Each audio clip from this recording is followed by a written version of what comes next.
Gare du Nord, 9 h du matin. Un week-end tout à fait normal, sauf que regardez bien derrière moi, et oui, côtoyant l'attraction électrique, les Eurostars et les Thalys, et oui, rouge et crème, un autorail, et pas n'importe lequel, quelque chose d'emblématique dans l'histoire du chemin de fer, le fameux Picasso. Il s'agit donc d'un train spécial affrété par Alain Prat. Alain Prat, vous le savez, c'est le grand maquettiste de la SNCF. Et nous allons, dans ce DVD, vous faire vivre à bord d'un Picasso. Et croyez-moi, c'est quelque chose.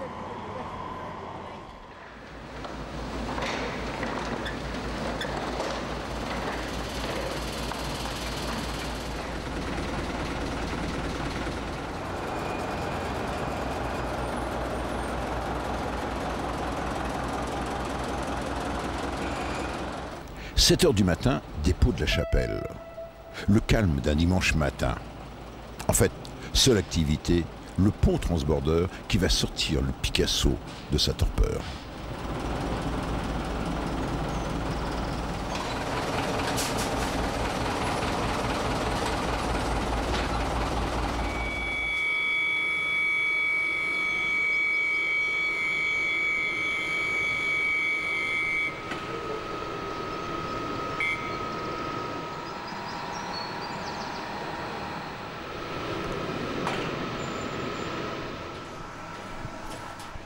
Marc Brevillot est le conducteur titulaire.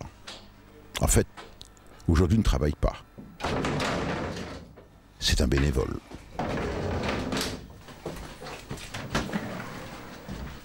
Avant la mise en route, c'est la visite technique.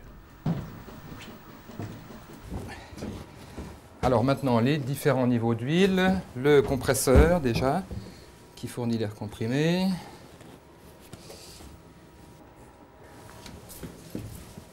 Alors, maintenant, le niveau d'huile du carter moteur.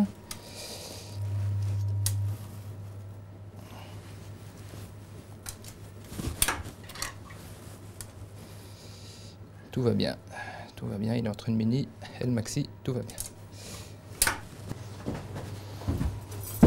Alors là, maintenant, on va manœuvrer les filtres à peigne. Ce sont les filtres à huile qui récupère les plus grosses impuretés dans l'huile. Voilà, c'est bon, 2 à 3 tours.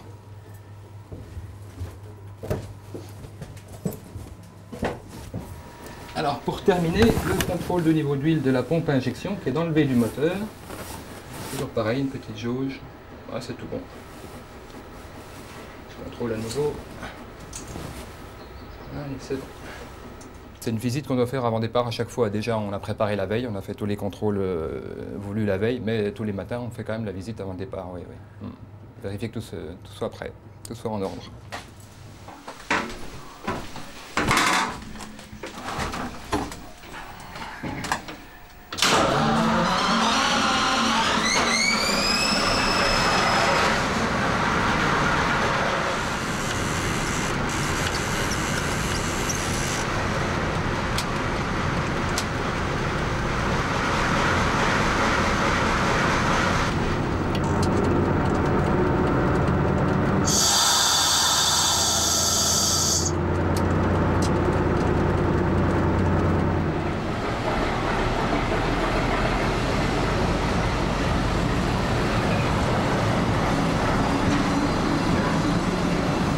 Côté conduite, le Picasso, c'est un camion sur rail.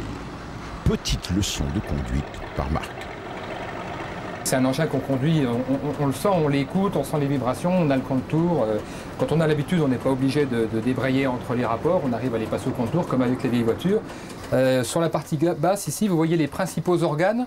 De gauche à droite, l'inverseur de marche qui est là, puisque l'autorail se déplace dans les deux sens. Donc quand on dégoupille, on peut choisir un sens de marche en avant comme ça et en arrière. Ici, cette grosse pédale qui est devant moi, c'est la pédale d'embrayage, puisque ce véhicule a une transmission mécanique, se conduit en gros comme un camion. Donc ici, on reconnaît un gros levier de vitesse avec une boîte à 4 rapports. On commande directement la boîte par une tringlerie métallique. Ici, on a donc la pédale d'embrayage et de débrayage. Là, on ne commande pas directement, il y a une assistance pneumatique parce qu'il faudrait vraiment exercer un effort beaucoup trop important si on n'avait pas l'assistance pneumatique. Voilà les principaux organes qui sont en bas. Après, en s'élevant, on retrouve ici tout l'ensemble frein, toute la tuyauterie du freinage à air comprimé classique avec son robinet à commande manuelle. Et l'organe qui est là, c'est l'accélérateur. Sur un train, on n'accélère jamais avec les pieds. C'est une commande toute simple où, avec cette commande d'accélérateur, on tire directement sur la crémaillère des pompes d'injection. C'est quelque chose de très fiable, très simple avec un câble. Et puis alors, il y a plein d'autres détails. Par exemple, vous avez des chaufferettes, des chauffages, comme dans un camion. Comme dans un camion, là on a un chauffage type chauffage central de maison avec sa vanne. Et puis ici, on a la chaufferette pour les pieds aussi avec sa petite vanne individuelle. Oui, on retrouve le levier de vitesse avec la grosse boule type camion des années 40-50. Tout ça c'est contemporain. On retrouve un volant. Ici c'est le volant du frein à vis qui est inusable, increvable. Retour Gare du Nord. Une ambiance typiquement ferroviaire. Ils sont là, une soixantaine de mordus du Picasso, pour une balade au Tréport. Ambiance bon enfant, sous l'œil d'Alain Prat, transformé en hôtesse d'accueil. Chacun y va de son commentaire, de son point de vue technique. Au moins, avec le Picasso, tout est simple, tout est transparent. Même le compartiment moteur ou le V12 montre ses dessous. Mais SNCF oblige, on se doit de respecter le règlement et de faire l'heure.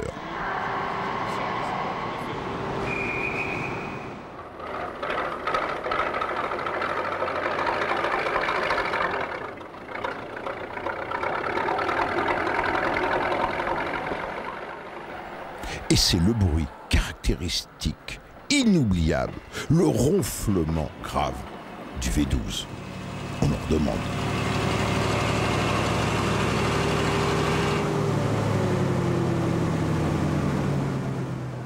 Et tout de suite, on mesure l'avantage du Picasso. Le voyageur, à l'avant, est à la place du conducteur.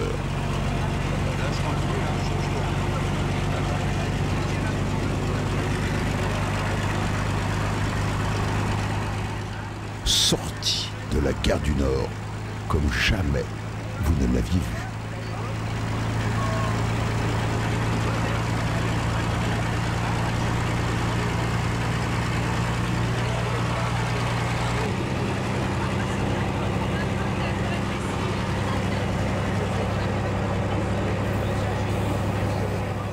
Paris-Le Tréport, c'est 3 heures au rythme d'un Picasso, avec ses changements de vitesse et surtout le ronflement du moteur.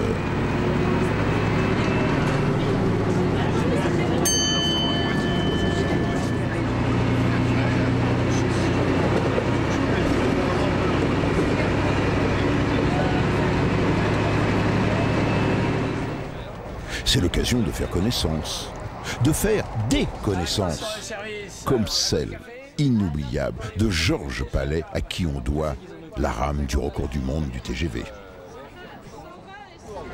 Georges Palais, pourquoi cette passion pour un vieux Picasso quand on a été l'un des artisans du record du monde du TGV? Oh, pourquoi? Parce que le monde ferroviaire est une grande famille, donc il n'y a pas de distinction à faire entre l'autorail Picasso et la rame du record du monde. C'est toujours la même ambiance à bord et c'est toujours l'esprit ferroviaire qui prédomine. C'est l'amitié, c'est le panier repas. Hein, et vous avez remarqué, tout le monde mange bien. C'est le bonheur, c'est la détente. Et là, on est une soixantaine. Il y a une bonne douzaine d'amateurs. Nous avons invité des amis et on partage du saucisson, de la rillette, du fromage, des bons mots, des plaisanteries, de la bonne humeur. Voilà. Mais je pense que le patrimoine, c'est des choses élargies. Il faut élargir à d'autres choses. Et ce train en est un exemple, puisque ça nous permet de comprendre comment on voyageait, ça nous permet d'appréhender un lieu, une façon de voyager, des espaces, des échelles d'espace. Ça nous permet de regarder la technologie, ça nous permet de regarder les matériaux, le design. C'est beaucoup plus large que ça. C'est quelque chose qui a été très moderne dans son temps. Et ça, je trouve ça absolument formidable. Et il faut que les gens comprennent qu'un train et un objet de cette qualité, c'est un maillon pour comprendre où nous en sommes. Voilà.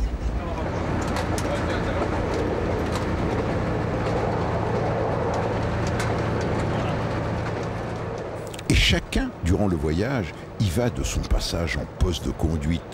c'est à qui veut tenir le manche.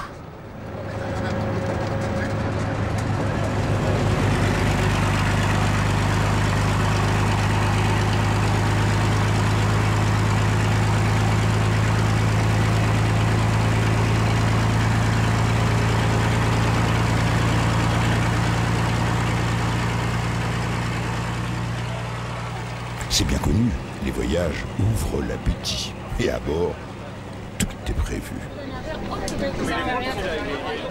Mais moi je suis dit, mais justement, Ça fait pas à vapeur dans les mines de charbon. ah oui,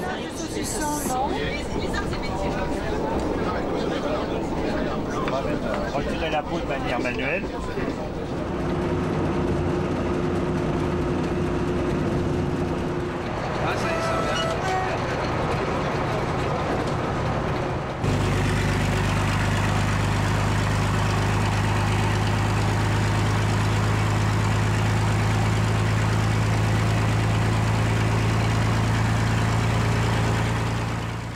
Belle promenade dans la campagne normande. Et 3 heures plus tard, c'est l'arrivée au Tréport.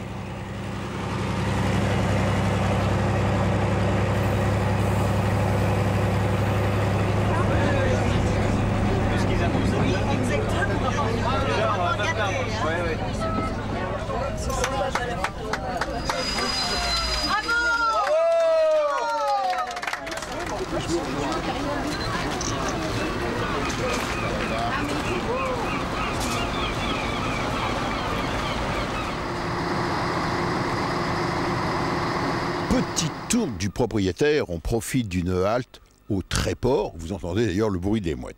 Donc, le Picasso, ça a été la grande révolution dans le domaine du autorail dans les années 50. Pourquoi ?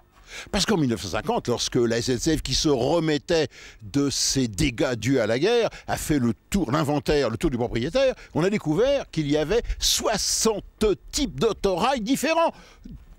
D'où, disons, des problèmes de maintenance, de technique insolubles. Et là a germé dans l'idée de la direction des matériels de l'époque de faire un autorail de 2e génération, un autorail simple, l'équivalent un peu du GMC, un camion sur route, facile à entretenir, capable de rouler sur des voies qu'on appelle faiblement armées, c'est-à-dire capable de supporter des gauchissements des rails, autrement dit avec une suspension très simple.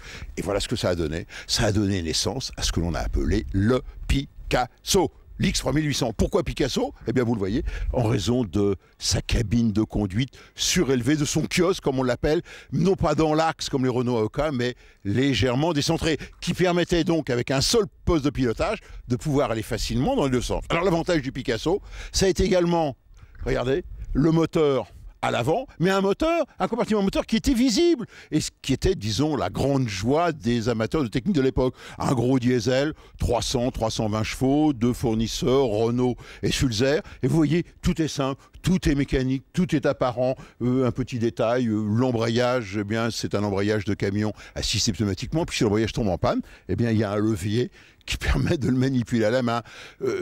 C'est absolument étonnant, je voudrais dire, de simplicité. Et c'est ça que l'on aime. Et puis de l'autre côté, ce qu'aimaient les passagers, c'était plusieurs choses. Le premier, c'était un peu le silence. Le deuxième, c'était le confort de la suspension. Et puis le fait que lorsque les gens étaient à l'avant, eh bien, ils étaient à la place du conducteur et voyaient la voie défiler. Moi, je me souviens, étant étudiant, lorsqu'on prenait le Picasso et non pas les trains à vapeur, eh bien, on se précipitait pour être à place avant, puis bouffer des kilomètres de rails. Donc, le Picasso a révolutionné le transport ferroviaire dans les années 50 jusqu'en 88. C'est-à-dire, voilà un engin qui est resté en service pendant 38 ans sur la plupart des lignes de la SNCF. Et fort heureusement, près d'une 50aine d'engins ont été sauvés et conservés par des associations, dont celle-ci, qui est l'association Autorail Bourgogne-Franche-Comté, qui nous a permis d'effectuer ce petit voyage touristique entre Paris, le Tréport, aller et retour. Quand j'ai vu ces engins qui partaient normalement dans le ferraille, dans les années 82, on s'est dit que c'était pas possible de laisser partir au moins tous ces engins au cimetière. Ça se passait où? C'était au dépôt de Nevers. Au dépôt de Nevers, en septembre 82. C'était des engins qui étaient encore capables de vivre, vous voyez bien, on a fait plus de kilomètres, enfin plus d'années en activité associative que la SNCF. Donc, ce DVD est consacré aux autorails. Alors, un film et 4 bonus. Le film, vous allez voir, c'est un document étonnant et on les remercie. On le doit au service, je voudrais dire, au patrimoine historique de la Régie Renault, qui est l'usine de construction des autorails de Choisy. Et vous allez voir, c'est tout de même étonnant. Dans les années 50, il y avait un grand hall de montage analogue à celui où on construisait des Renault, des Dauphines, des 4 chevaux. Et bien là, à la chaîne, on construisait des autorails. 4 bonus. Premier bonus, c'est un bonus qui fait le tour du matériel de la SNCF, de tous les types d'autorails, depuis les plus anciens jusqu'au RGP. Deuxième bonus, les RTG, autrement dit les rames à très grand parcours, qui étaient un peu les équivalentes des autorails de luxe beaucoup plus puissants. Troisième bonus, des idées d'avance, et oui, à la SNCF, on a expérimenté une locomotive à turbine à gaz, vous souvenez-vous? On cherchait quelque chose de nouveau. On a essayé la turbine, et ce qui a donné naissance d'ailleurs au TGV. Le premier TGV 001 était un TGV à turbine à gaz. Eh bien, on a essayé également une locomotive, la 040 DG, qui est une locomotive à turbine à gaz. Et puis enfin, quatrième bonus à tout seigneur, tout honneur, eh bien, c'est le portrait d'un homme sympathique qui permet, comme bien d'autres, qui a permis de sauver cet autorail, c'est Guy Bachet. Tailler la turbine.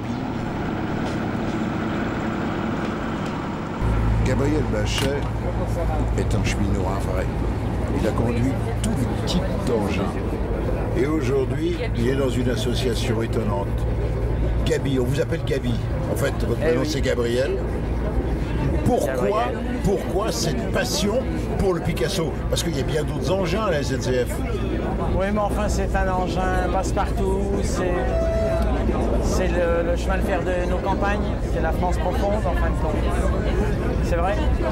Comment vous est venue l'idée de participer au sauvetage? Parce que vous l'avez sauvé de la ferraille. Ah, tout à fait. C'était en 82. On s'est aperçu qu'il y avait beaucoup d'autorails qui partent à la ferraille, donc on s'est dit c'est pas possible que tous finissent comme ça. Donc avec quelques copains, on a pris de l'argent dans notre porte-monnaie et on a essayé de le sauver. Donc vous l'avez acheté à la SNCF? Tout à fait. 16 500 francs. Ce n'est pas une somme énorme pour 30 tonnes de ferraille, mais le problème c'est qu'il n'était plus autorisé à circuler sur les lignes de la SNCF. Donc après, il y a tout un processus d'agrément de l'engin, de mise aux normes pour qu'il puisse rerouler. Donc à partir de 85, on a commencé à rouler sur des petites lignes. Qui est dans votre association qui s'appelle les autorails de Bourgogne et de Franche-Comté? Essentiellement des gens de la région, si vous voulez, c'est pour ça qu'on l'a appelé comme ça. Mais des gens de toute origine, pas spécialement des cheminots. Il y a un petit nœud de cheminots, ça facilite grandement les choses. Mais autrement, c'est des gens, on a des avocats, on a des ingénieurs, on a on a un conducteur instituteur. Donc, et Alain Prat. Alain Prat, qui est maquettiste. Enfin, ça c'est... J'ai l'impression que c'est une bande de copains d'abord. C'est le but de l'opération, enfin. L'autorail, ça fédère un petit peu l'équipe. Vous avez... Combien ça coûte pour une association, l'entretien? Parce que le problème, c'est la maintenance. Combien ça consomme d'abord? Donnez-nous. De toute façon, un autorail comme ça, on calcule à peu près 50 litres au 100. Parce que c'est des moteurs qui sont relativement gourmands quand même, parce qu'un moteur comme ça maintenant, ça consommerait beaucoup moins. Mais c'est rien, 50 litres au 100, c'est le poids d'un camion, 30 tonnes, oui. Pour transporter 60 personnes. Oui, mais en ferroviaire, on consomme déjà beaucoup moins, systématiquement, avec les roulements. Mais autrement, on a une capacité de 400 litres, donc une autonomie de 800 km. Ce qui vous permet de faire du tourisme ferroviaire et de grands voyages. Ah oui, tout à fait. Et puis quand on fait des très grands voyages, on emmène 2-3 jerrycans en plus, comme ça nous permet d'augmenter l'autonomie.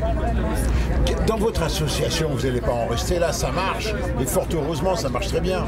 Ah bah tout à fait, mais le problème c'est franchir le pas d'avoir un autre engin. Il y a, à mon avis, pas d'engin équivalent du Picasso, point de vue maintenance. C'est l'engin le plus facile à maintenir. Donc dès qu'on aura un engin plus compliqué, ça pose beaucoup plus de problèmes techniques qu'on n'est peut-être pas obligé de pouvoir résoudre. Comment vous trouvez les conducteurs? Il n'y en a plus de conducteurs de Picasso. On les forme. On les forme. On a eu des conducteurs de TGV qui se sont mis à conduire le Picasso. C'est un bond en arrière. Mais bon, c'était sympa.